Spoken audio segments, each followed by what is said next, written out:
প্রিয় দেশবাসীকে আসসালামু আলাইকুম।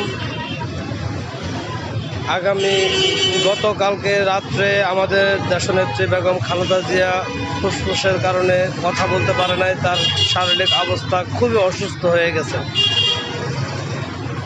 আমি দেশবাসীর কাছে আমাদের দেশনেত্রী বেগম খালেদা জিয়ার জন্য সবার কাছ থেকে দোয়া চাচ্ছি।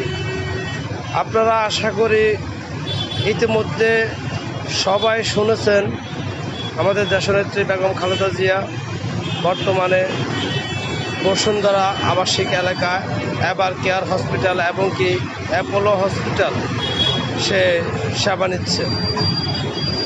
ইতিমধ্যে কিছুটা আমরা শুনতে পেরেছি যে উনি নাকি একটু সুস্থ আছেন।